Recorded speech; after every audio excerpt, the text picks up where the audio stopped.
Terima kasih Anda masih bersama kami. Saudara, diskusi publik yang menghadirkan 3 pejabat pemerintahan Prabowo Gibran di UGM berakhir dengan konfrontasi.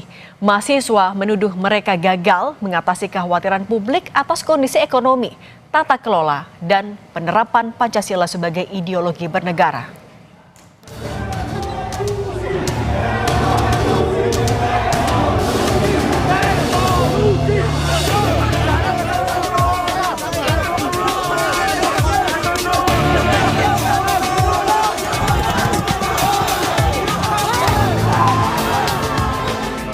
Diskusi bertajuk Kopdar bareng Masdar yang diselenggarakan sebuah platform podcast ini awalnya dimaksudkan untuk membahas Pancasila, fondasi filosofis negara Indonesia. Namun, forum ini berubah menjadi perdebatan tentang kinerja pemerintahan Prabowo Gibran. Diskusi pun berakhir ricuh saat mahasiswa menyerbu ke atas panggung. Ketiga pejabat di Kabinet Prabowo, yakni Ketua Tim Nasional Percepatan Penanggulangan Kemiskinan Budiman Sujatmiko, Menteri ATR BPN Nusron Wahid, dan Wakil Menteri Pertanian Sudaryono harus dibawa keluar gedung gelanggang inovasi dan kreativitas UGM karena situasi yang semakin panas. Menurut Sudaryono, diskusi yang awalnya berjalan kondusif tiba-tiba dihentikan sekelompok orang yang tidak menginginkan dialog. Sudaryono menyebut setelah pembubaran yang berujung ricuh, mobilnya dan mobil Menteri ATR BPN Nusron Wahid kembali dicegat. Ada sekelompok orang kemudian mengganggu dan tidak menginginkan adanya dialog itu. Ya, saya, Pak Nusron dan Pak Budiman berusaha stay. Karena setelah itu kemudian kalau tidak salah ada yang lempar air, terus ada yang mukul pundak saya gini ya. Pada saat pulang di mobil dicegat. Kemudian kami dicari-cari.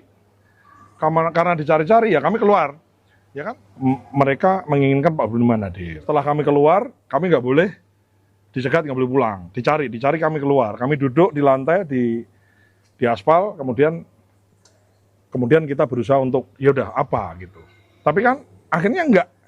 Ya mohon maaf, maksud saya udah nggak ada nggak ada jual beli pendapat yang enak menurut saya. Jadi akhirnya ya diskusi nggak bisa diteruskan. Gitu. Ricuhnya acara dialog bersama 3 pejabat di Kabinet Prabowo ini menurut mahasiswa disebabkan rasa kecewa terhadap para narasumber yang dulunya adalah aktivis mahasiswa di era reformasi. Namun kini justru menjadi pejabat negara yang dianggap tidak pro pada rakyat. Kami tidak akan mengejar-ngejar mereka. Seandainya mereka menjawab satu pertanyaan sederhana saya, apakah mereka merasa bersalah? Tidak. Mereka justru memberikan pertanyaan balik dan juga justru mereka secara eksplisit merasa tidak bersalah. Itu adalah konsekuensi dari tindakan mereka. Dan jika kami dianggap jahat, merusuh atau apapun itu, sesungguhnya kejahatan mereka itu sangat-sangat lebih besar. Karena ada banyak rakyat yang tanahnya dirampas, meja makannya tidak diisi oleh makanan. Karena apa? Karena tanah bertani mereka digunakan untuk PSN. Suasana pun berubah panas hingga penyelenggara menghentikan acara dan petugas keamanan mengawal para pejabat keluar dari venue. Tim Liputan Kompas TV.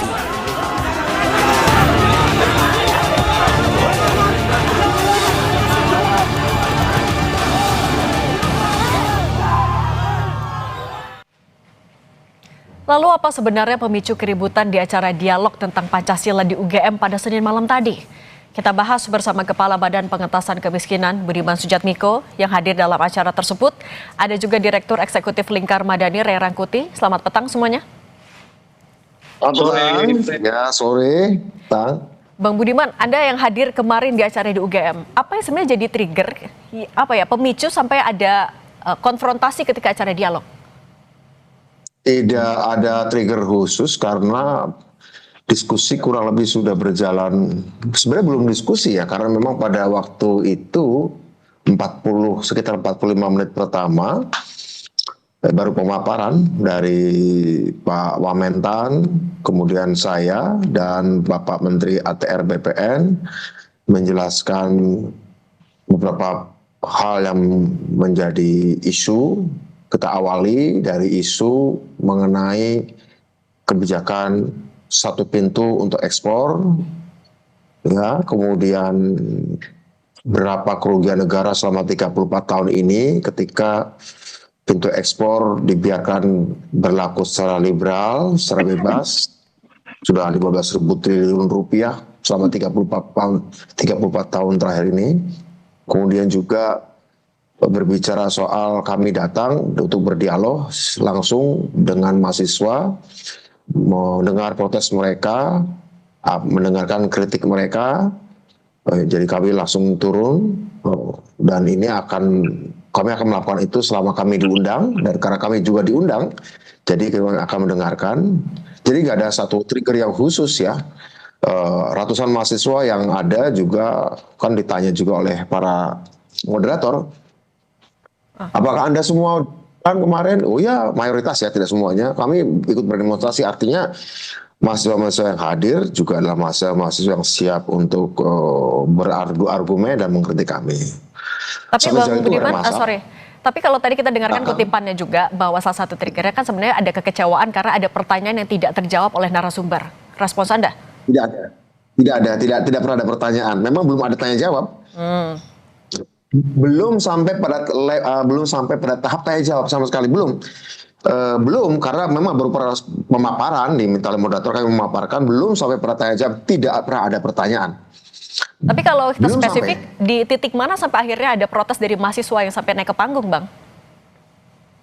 Pada saat kami kan moderator menanyakan soal Tio yang mobilnya disadap ya, dan kita sedang membahas itu.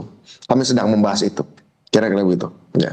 Tapi kan ada mahasiswa yang juga naik ke atas untuk melontarkan pertanyaan yang mereka bilangnya tidak terjawab. Di situ tidak ada pertanyaan.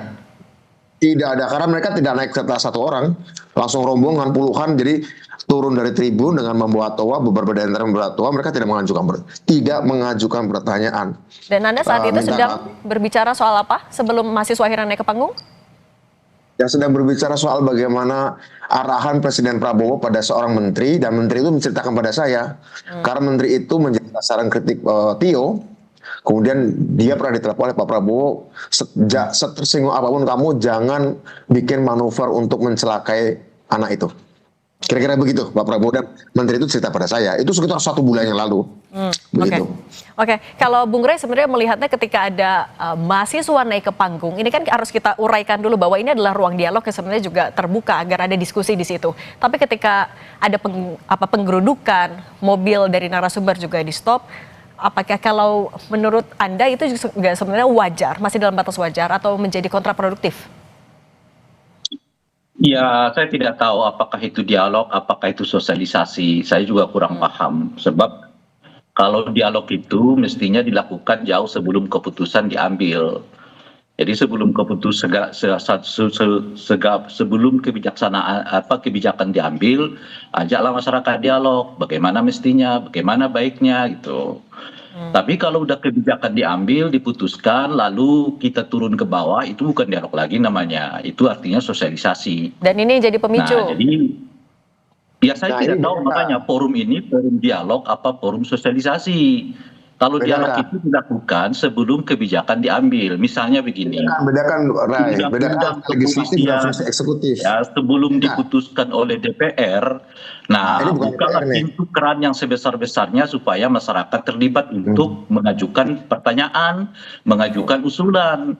Tapi kalau sudah undang-undang kepolisian diketok, lalu kemudian dinyatakan terbuka pintu untuk dialog, itu bukan lagi dialog namanya, udah sosialisasi. Sekarang misalnya kita mendengar DPR akan membahas budget BGN, tapi dilakukan secara tertutup.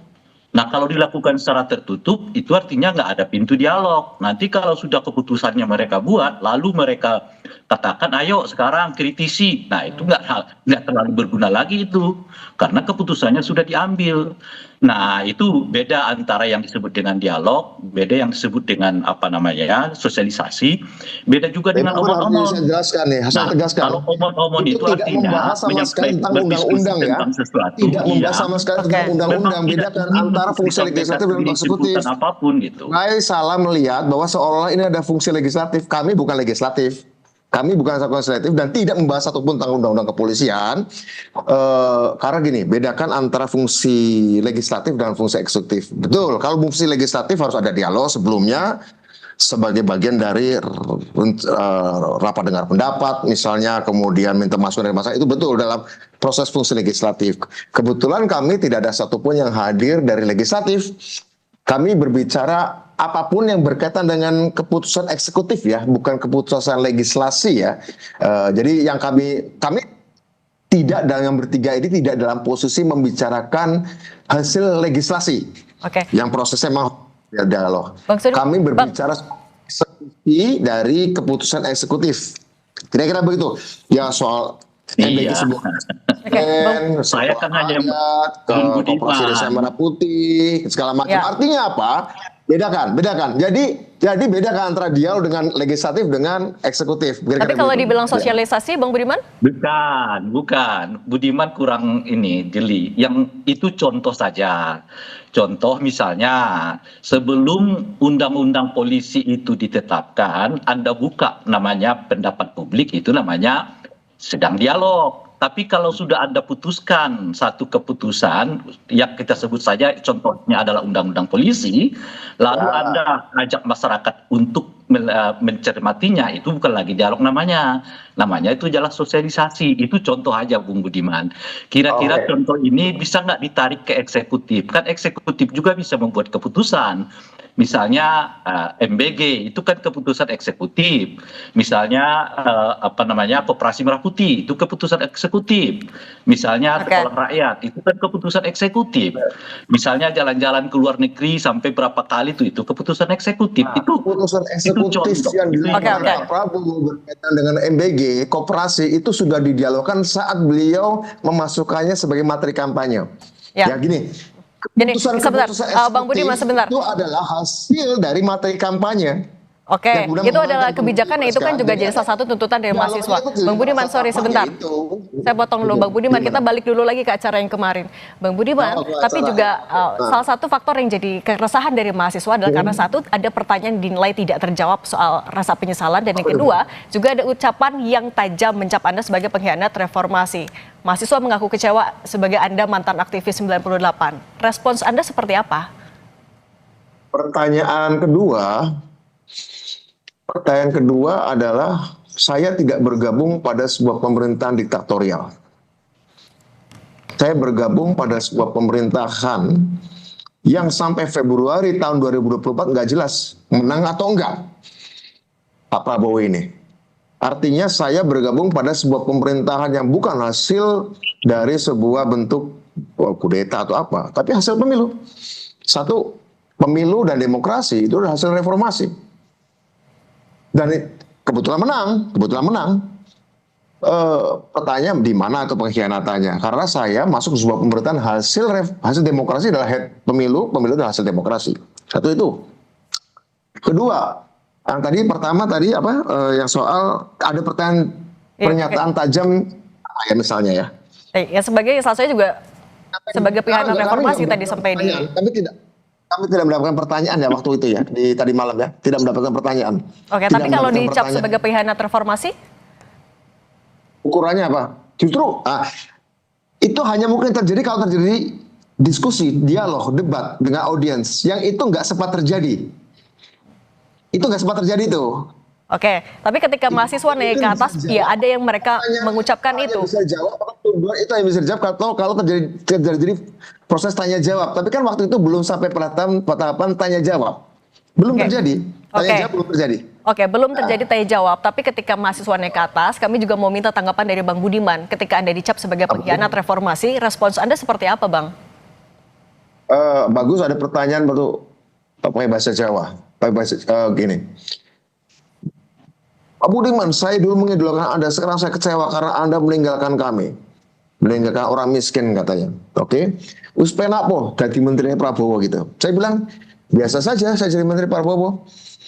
hidup saya tidak banyak berubah secara material dan saya masih setia untuk mengatasi soal-soal kemiskinan baik ketika saya jadi aktivis, jadi DPR, dan sekarang eksekutif. Saya jawab seperti itu. Tapi karena Rio nggak mungkin terjadi dialog yang dalam ya, karena situasi keotik. Saya hanya melayani diskusi satu orang yang tepat berdiri di depan saya. Jadi saya hanya melakukan dialog dengan tepat yang di depan saya. Tapi karena Rio juga akhirnya nggak tuntas juga. Yang harusnya itu akan sangat bisa dieksplorasi dan elaborasi andai proses tanya jawabnya berlangsung seperti biasa. Oke. Kira-kira begitu. Oke, Bung Rey, ketika kemarin sampai ada mahasiswa meluapkan kekecewaan mereka sampai naik ke panggung, menghentikan acara, sebenarnya kalau menurut Anda seberapa efektif itu untuk meluapkan kegelisahan mereka? Ini kan udah fase-fase di mana masyarakatnya itu sudah turun ke jalan ya. Dalam kondisi yang kayak begitu itu udah fase yang ya katakanlah itu udah salah satu fase paling tinggi. Bahkan saya dengar di dalam forum itu ada kata-kata revolusi. Itu udah di atas apa yang kita sebut sebagai reformasi gitu. Jadi dalam kondisi-kondisi yang kayak begitu itu ya mau mengajak dialog lagi ya itu artinya kan sebetulnya telat. Itu persis seperti yang kita alami dulu 98. Kalau mahasiswa ada gedung ke PUM DPR ya, turun di sana sini, lalu tiba-tiba seingat saya Panglima ya saat itu, Pak Prawiranto atau siapa, saya lupa posisi beliau itu, mengajak dan mengundang mahasiswa untuk dialog. Ya bukan lagi waktunya. Kita udah duduk di DPR kok masih mengajak dialog dalam kondisi kayak begitu. Itu satu hal gitu ya. Hal yang kedua adalah dialog kan sekarang ini nggak mesti seperti yang terjadi tadi malam. Kalau mahasiswa itu mengatakan Bung Budiman, apa istilahnya tadi itu, berkhianat terhadap reformasi, itu bacaan mereka setidaknya dalam 1,5 tahun terakhir ini. Gitu loh kira-kira tuh. Jadi itu dialog itu kan nggak seperti yang tadi malam aja. Dialog itu adalah realitas yang kita jalani sehari-hari. Kita sedang melakukan apa, kita sedang mengerjakan apa, kita menyatakan apa, kita bersikap apa. Itu bagian dari dialog yang dikembangkan selama ini terhadap masyarakat. Itu jangan Jadi kalau mereka udah misalnya sampai ke hal teknis sebenarnya bisa diselesaikan secara teknis jika forumnya tetap terjaga. Bulan terakhir. Ya itu artinya dialog yang terjadi selama ini ya seperti itu yang menimbulkan keputusan percakapan narasi diskurs bukan itu. Ini sangat teknis kok dialog itu. Sangat teknis. Ya, artinya andai terjadi semalam proses tanya jawab, ya. Proses tanya jawab terjadi mungkin permasalahan mungkin beberapa hal bisa diklarifikasi. Bisa jadi kami setuju dengan pendapat teman mahasiswa, bisa jadi mereka juga setuju dengan kami atau kami sama-sama nggak setuju, tapi setidaknya tidak ada peruncingan ketegangan. Saya kira itu yang kami sesalkan. Tapi kalau Bang Budiman, Anda melihat ini sebagai letupan keresahan saja, spontan, atau ini adalah bentuk frustasi juga dari mahasiswa? Ini kalau soal frustasi menarik ya.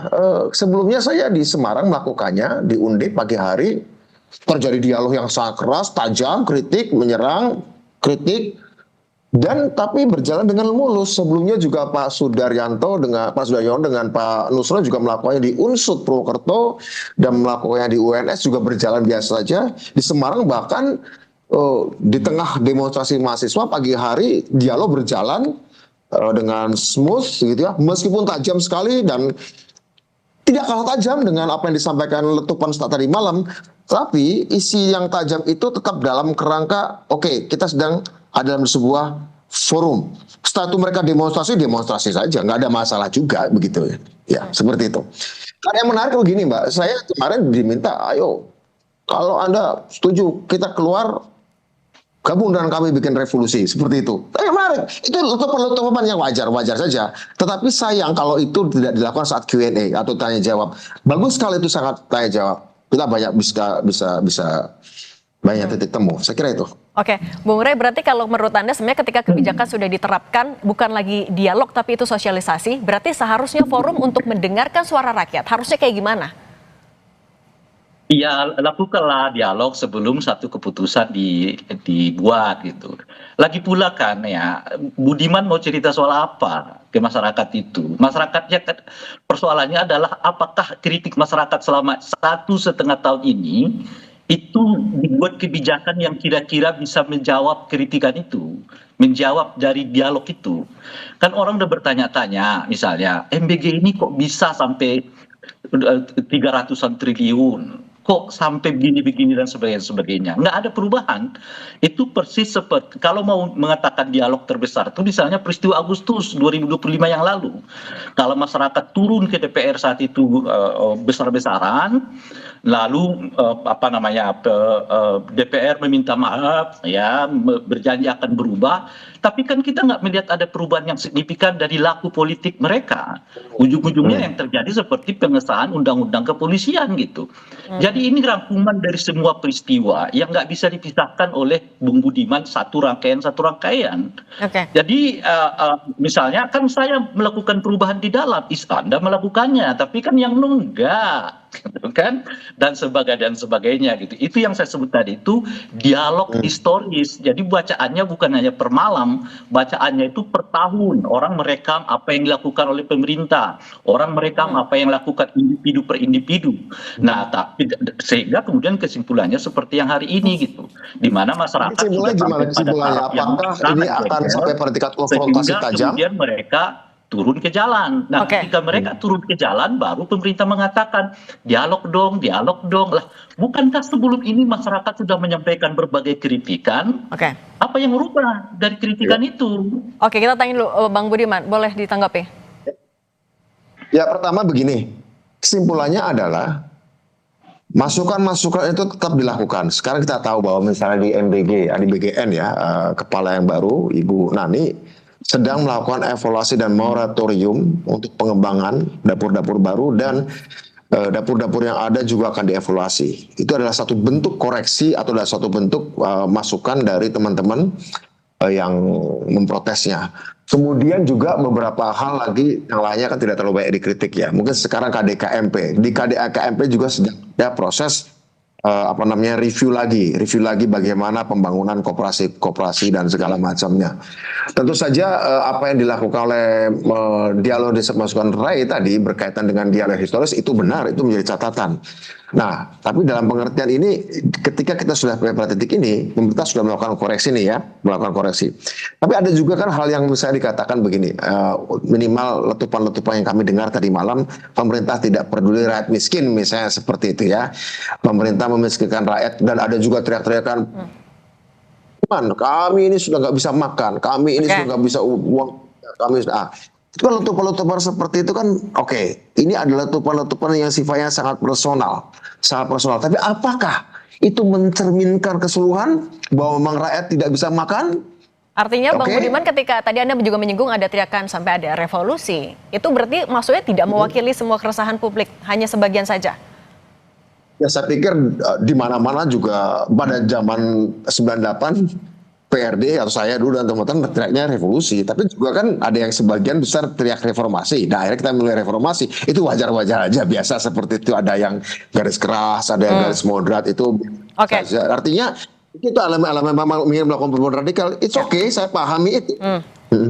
Kalau gitu Bung Rey, kalau mau revolusi dialog seperti apa? Revolusi seperti apa? Kira-kira begitulah. Kalau gitu Bung Ray Rangkuti, singkat saja, berarti sejauh mana Anda juga melihat keseriusan pemerintah untuk memperbaiki ruang komunikasi dengan publik? Ya, ini yang menurut saya yang jadi problem utama sekarang pada pemerintahan Pak Prabowo, bukan hanya di pemerintahan tapi termasuk di legislatifnya. Ada tingkat kepercayaan publik yang turun drastis kepada mereka. Makanya ketika Budiman dan kawan-kawan turun ke bawah, orang sudah melihatnya dalam kerangka ini sekedar mau katakanlah membuat mereka diam gitu loh kira-kira, tapi belum tentu ada komitmen untuk melakukan perubahan gitu.